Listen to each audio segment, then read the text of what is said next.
All right, so I'm hoping that this note, I'm waving at it right now with my hands, this note is going to be about half an hour as well, but no promises.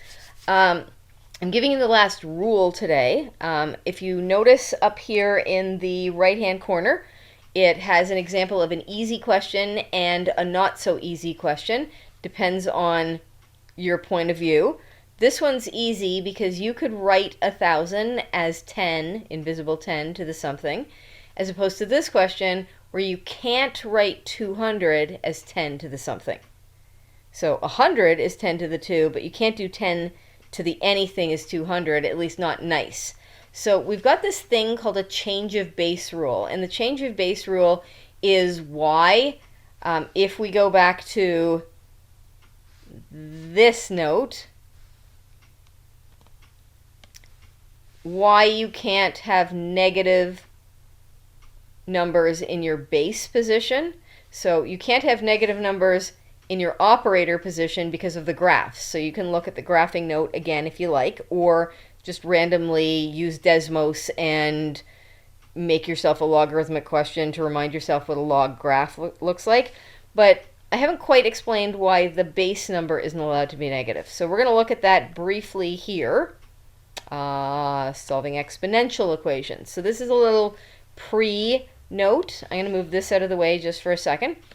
So these two questions, if you have this button, it's fairly easy to punch in as long as you know the order of the buttons, which I don't because I never had that when I was growing up, and I went to a school that doesn't let you use a calculator. So I had to use the plain old log base 10 button, which doesn't do me a heck of a lot of good with log base 2 or log base 15, or even here a log base 2 of something hideous.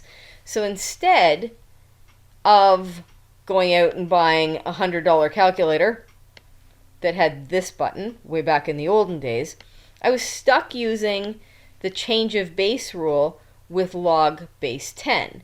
So what this is saying is that if you have log base anything of something, you can change your base to whatever the heck you want to as long as you're consistent in the numerator and denominator, but you're taking the operator, taking the log of it in the numerator, and taking the base and putting it in the denominator, which is the base, which is kind of handy.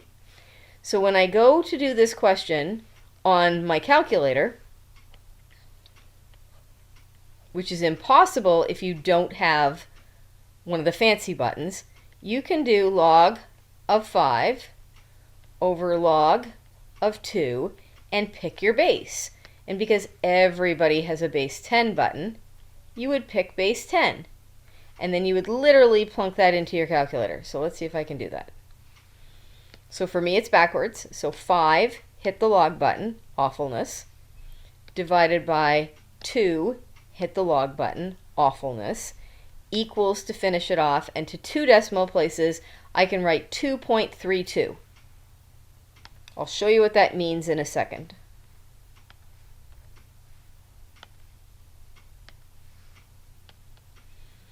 .32. So what that means is that base 2 of 2.32 is equal to 5, approximately, because remember this is approximate.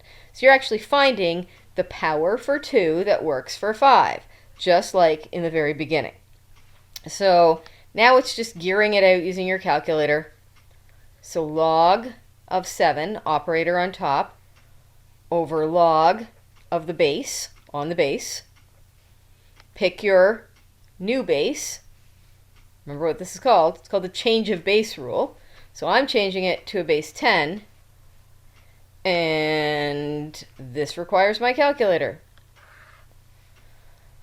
So for me backwards, 7, hit the log button, divided by 15, hit the log button, equals to finish it off to 2 decimal places, I'm going to write 0.72. So if you have a display model calculator, you literally type in log 7 divided by log 15 equals, and you will spit this out. So that's kind of nice. So let's look at this last question for the change of base rule. I'm going to put it on a new slide because I do want you to see that there's actually 2 answers for this, and I want to do both of them, which is why this entire note might be more than half an hour. So I'm going to take this to page 2, just so I have space, and I'm actually going to clone it so I have it written twice. And I'm going to put a big or between them. And I'm going to do the change of base rule over here. So the change of base rule says that I can take the log of the operator, which is awful looking, and I can divide it by the log of the base, choosing my own personal brand new base. The hard part about this question is putting that into your calculator. So for me, I get to put in 32, and I get to cube root it, and I times that by 4 equals, so that's this thing. Now I have to hit the log button to do the entire top, divided by 2, hit the log button, equals 3.666666. So that is, I'm going to say 3 point, not color coordinated, 3.67 to 2 decimal places. But I hate to break it to you, this question can be done without your calculator. So it could be a question at one of those schools. So let's see why. That's the other side of this. So, red for anger. This question is actually a multiplication question, and hopefully you remember that multiplication can get torn apart into addition, or it can go the other way from addition to multiplication. And base 2 for both of them, 4 for the first one, plus because it's multiplication, and then the cube root of 32, which I'm going to choose to write like that. Next step, I know that I can turn 4 into 2 to the 2. I can use my law of powers to bring this 1/3 down so I don't have to worry about it much anymore. And then log base 2 of 32, or 2 to the 5. Because here I have matchy-match, so my answer is the exponent. And here I have matchy-match, so my answer is the exponent, but I have the 1/3 in front. And if I'm not mistaken, we've done a question very similar to this, only worse. So that's 2. I think I had 2 different bases, and I think that was note number 1. So 1 times 5, 3 times 1, put this over 1 because it's adding, so I need a common denominator of 3. So you can do the little 1, 2, 3 thing from before. So 1 times 3 is 3. Crisscross in the left direction first. Times 3 times 3 plus times 1 times 1. And you get an overall answer that is way, way better to some math teachers' eyes, mostly math professors, and that is 11 over 3. And if I take 11 divided by 3, drum roll. Oh my gosh, not a coincidence. What I do want to mention before I forget is why you are not allowed to have a negative base. And the reason is because of this change of base rule. If I'm taking the original base and I'm trying to take the logarithm of it by the change of base rule, this would have to be positive in order for you to be able to pull this off. Otherwise, your calculator is going to error out because of the graph. So it all goes back to the graph, which is why this is called a functions course or advanced functions course. Everything is related to the graphs. So let's look at these. Time check. Not bad. So, oh no, Where'd it go? Bah! I'll worry about that in a minute. Whew. There might be some panic at the end too. So with this question, this is a perfect grade 11 question. And the reason it's a perfect grade 11 question is because in grade 11, exponential equations, which are equations that have exponents, are set up beautifully. As in, they're set up so both sides can be written similarly. So I mean that by 4 is 2 to the 2, and 8, not surprisingly, is 2 to the 3.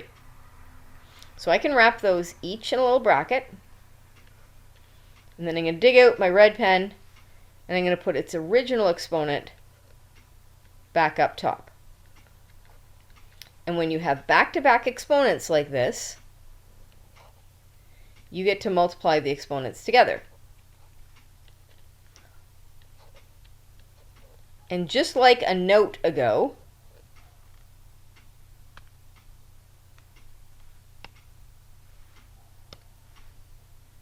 if things are balanced 1 to 1, you are allowed to kind of ignore stuff. So that means I'm going to now 1 to 1 ignore the 2 and focus all my attention on the fact that these exponents must be equal to each other.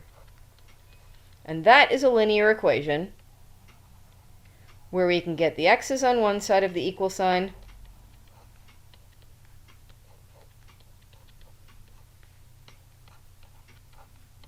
and eventually isolate the x.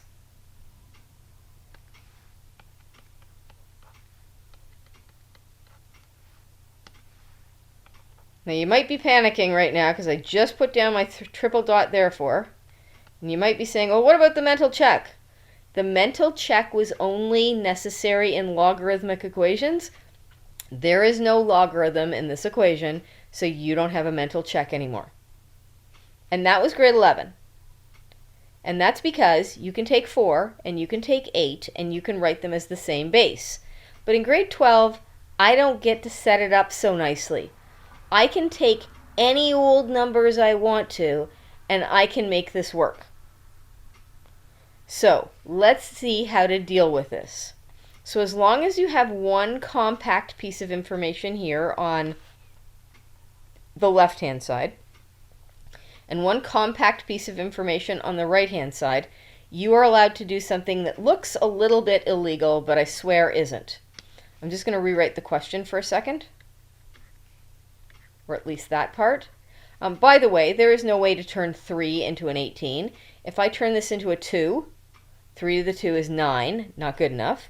If I turn this into a 3, 3 to the 3 is 27, and I've gone right past 18. So this isn't going to work nicely. Heads up. What you can do to both sides of the equal sign is you can balance it by taking the logarithm. And you need to pick a base. So why wouldn't you pick base 10? Because that's the button on your calculator. Next line. Here's where the law of powers comes in. We don't want this x upstairs. We want it downstairs. So I am going to plunk it down in front because of the law of powers. And if you need me to point you in the right direction of law of powers, I am going to open up the log rules note. And there's your law of powers, which lets an exponent slide down in front or come back up again. Your choice depending on what is most useful. So what's most useful here is that I toss that down in front. And to get the x by itself in this question, I need to get rid of log base 10 of 3, which is being multiplied. So I'm going to divide that here.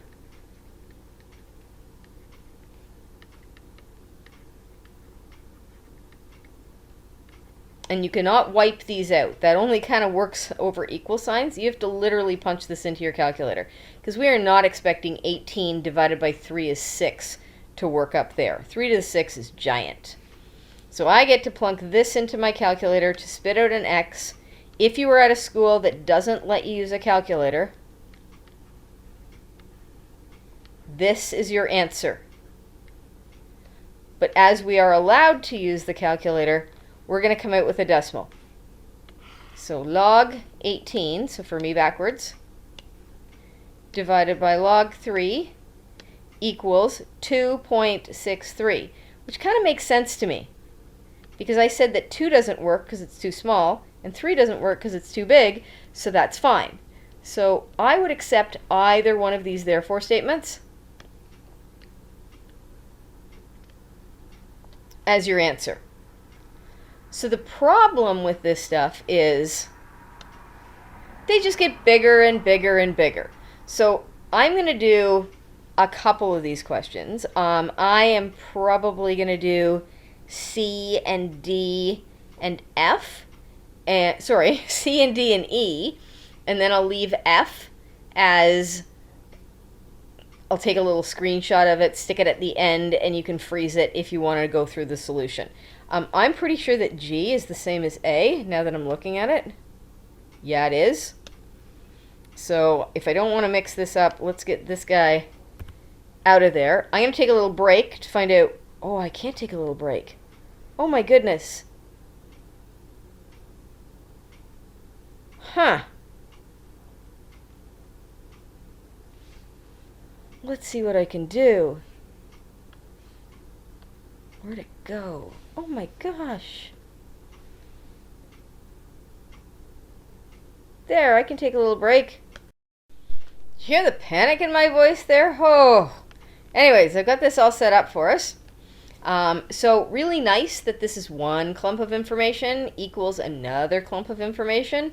Not so nice that I can't take these two numbers and turn them into the same number using exponents.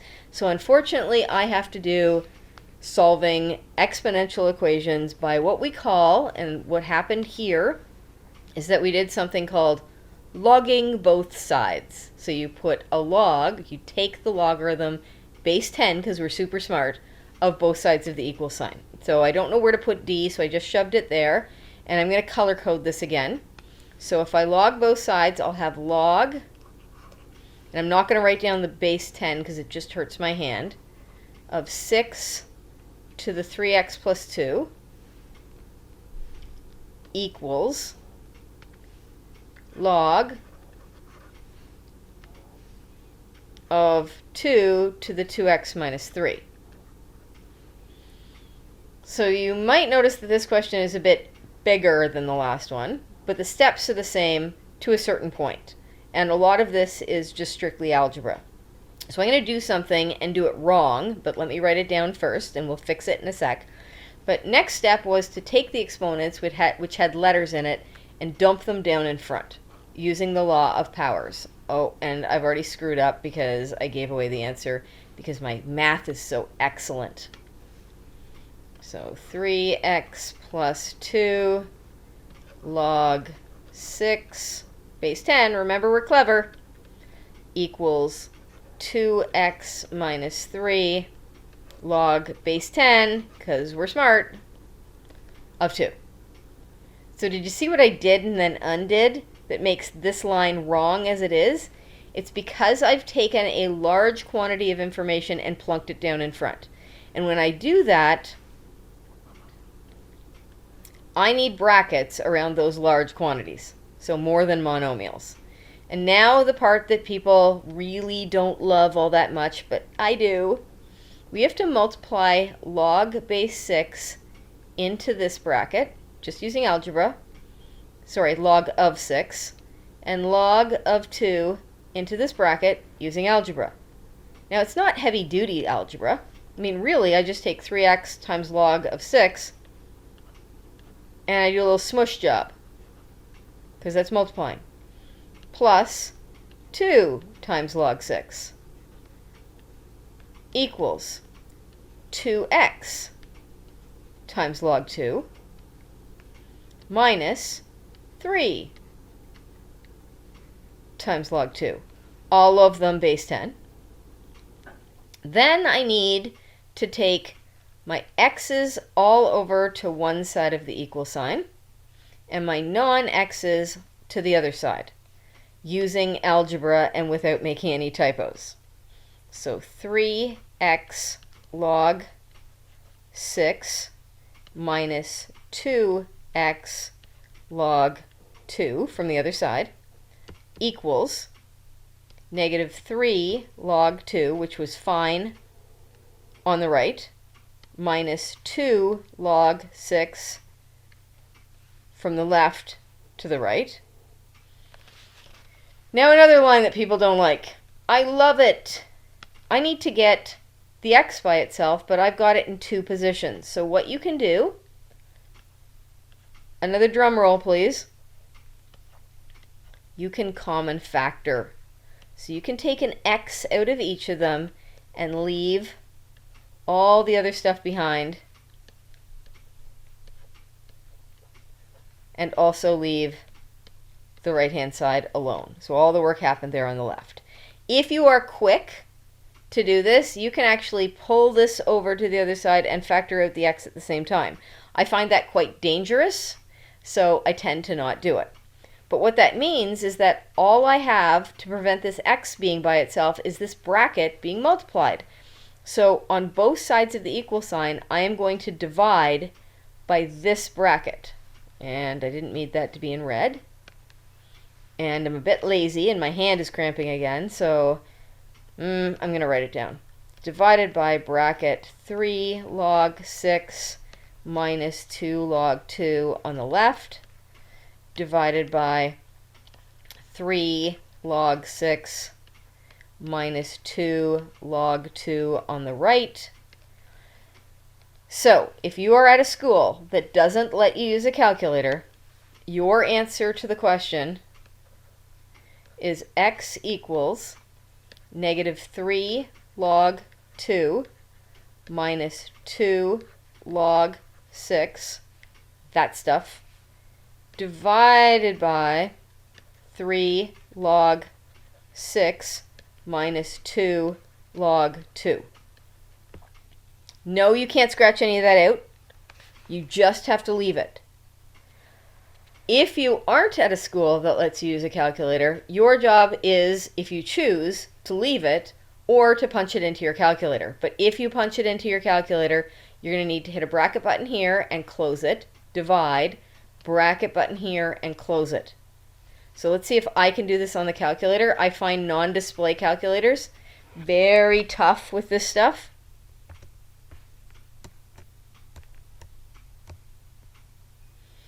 So let's see how I do.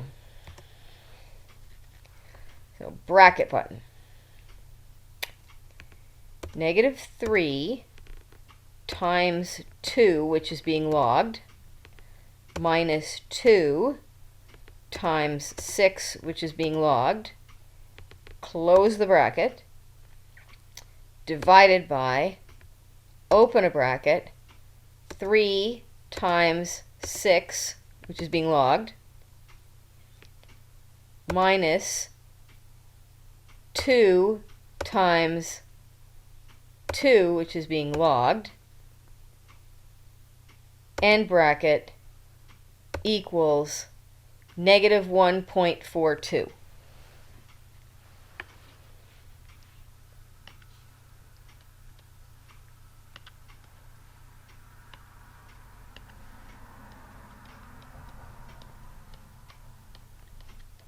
Now, those of you who have a display calculator and are wanting this decimal version, you have it made because you literally just punch stuff in as you see it, so it's way easier. I had to way overthink that. Basically, this means that if I take negative 1.42-ish,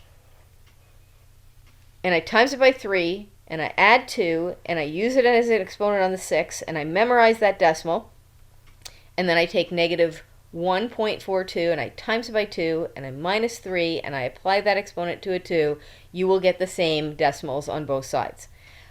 Within reason, as in remember that this is a totally rounded answer. This is accurate. So if you plunk that in, good luck with that, you would have an accurate answer.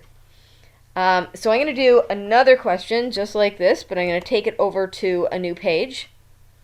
So new page first of all.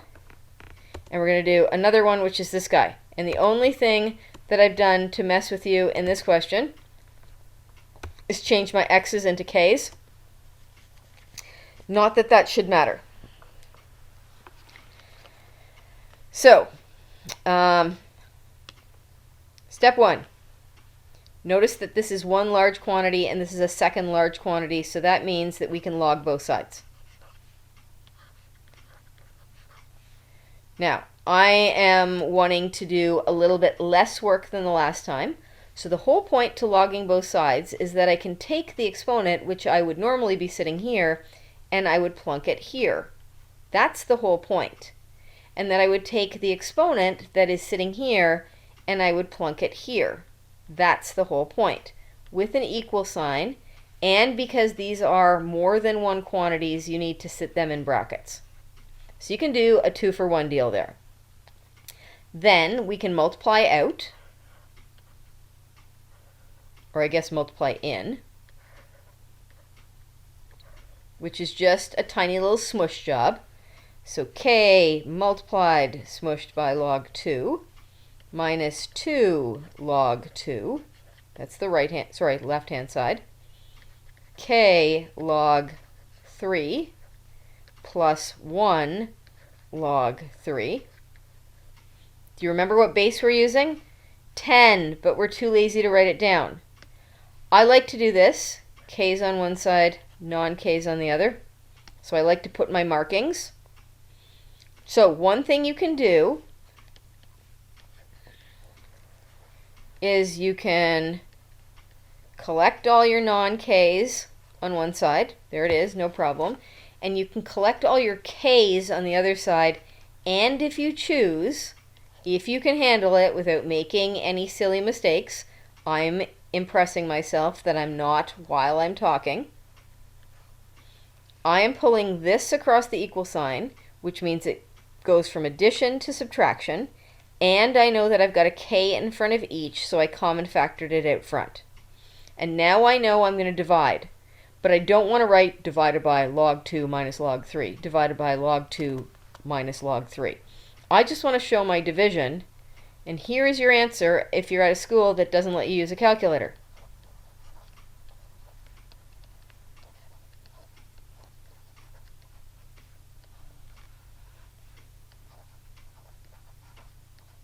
Silence.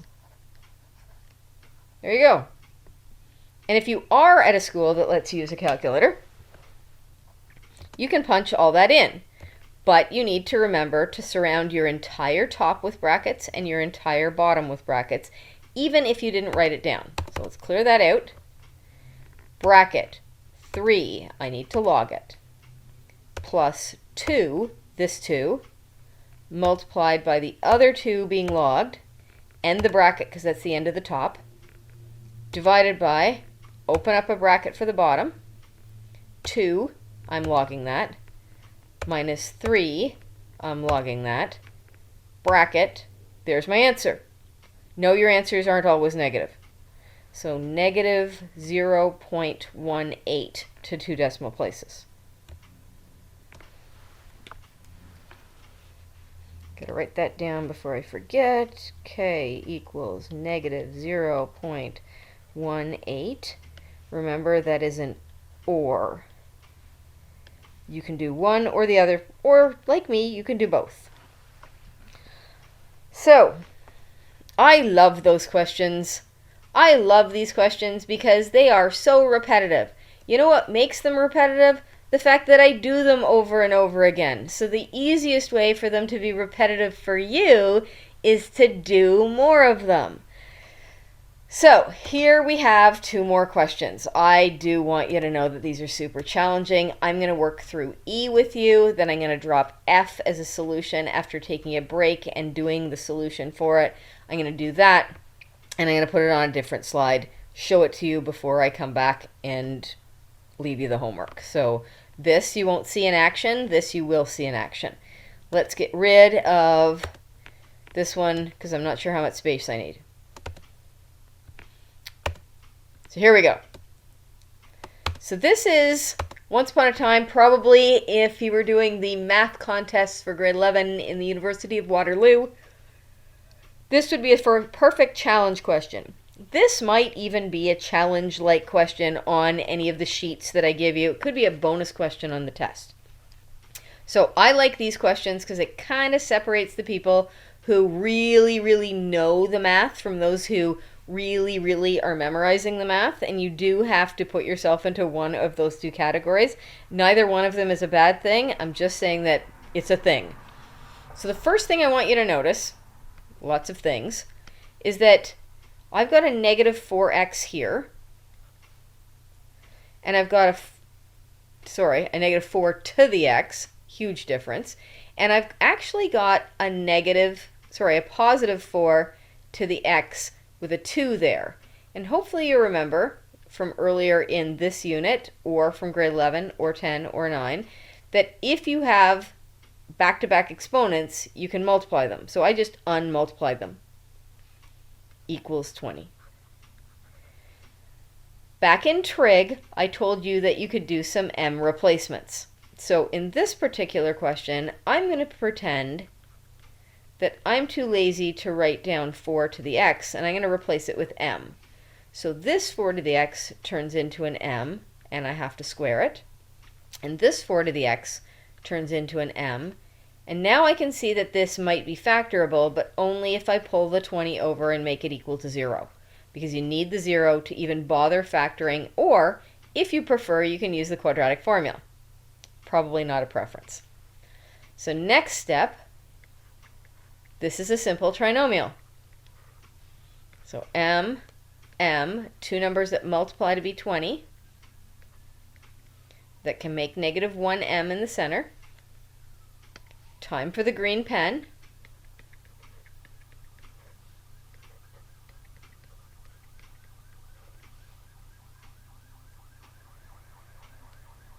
Forgot what I was doing. So m is equal to 5 from this one, and m is equal to negative 4 from this one. So if I go back to red, on this side of the page, m was 4 to the x, so I can say 4 to the x is equal to 5, and I can say 4 to the, let's write that properly, 4 to the x is equal to negative 4. So what I've done is I've taken this awful looking thing and turned it into two exponential equations. And we know what to do with exponential equations if we don't want to think like we perhaps had to do in this question back in grade 11. We log both sides. So I can take this and I can log, and I can log 4 to the x. I know the whole purpose of that. 5 to the, I don't need to do anything. Divide this side by log 4, this side by log 4. So I end up with an answer of log 5, remember base 10, over log 4. I still have to work on this side. So I log both sides.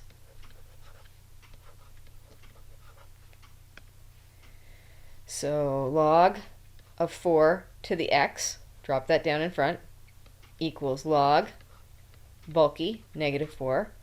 You should know by now that this is not possible.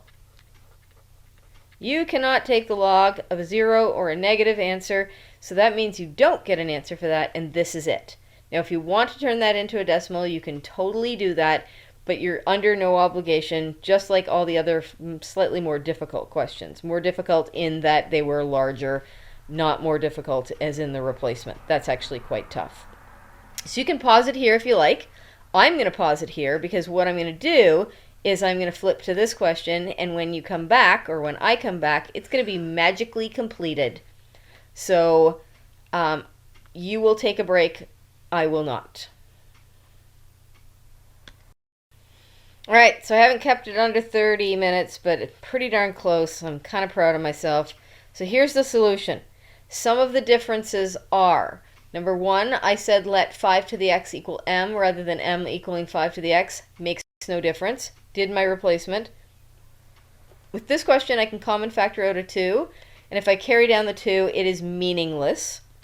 I get 2 answers, which I'm expecting because this is a degree 2. So I took these 2 answers, the negative 3 over 2 and the 1 over 2, and I put them here, replacing the m with the 5 to the x. I did this and I found out that I was being asked to log a negative number with a base 10, doesn't matter. No solution instead of not possible just because my hand was cramping. The other one is totally possible and you get this, which isn't all that pretty. However, if you type that into your calculator and get a decimal, it's also not pretty. It'll be 2 decimal places. Your comfort level might be greater. So either way, this is a totally acceptable answer. So there we go. So there's logarithmic equations from the other day or the other lesson. Those are the questions in the booklet. There's the supplemental thing. Make sure you're doing the boxed questions. And I think I mentioned that before, so let's box that up. When you get to exponential equations, it's the same page, so it's 115 to 116, number 13, not here, and 17 to 19. I think that's the one where you have the questions as a part of the original note, and it's also a place where you could go on the Google site, and I think I've attached them. And then there's the same handout, but this time you're doing the circled questions because the circled ones are exponential equations versus the logarithmic equations. So enough of me. Next up, word problems, applications.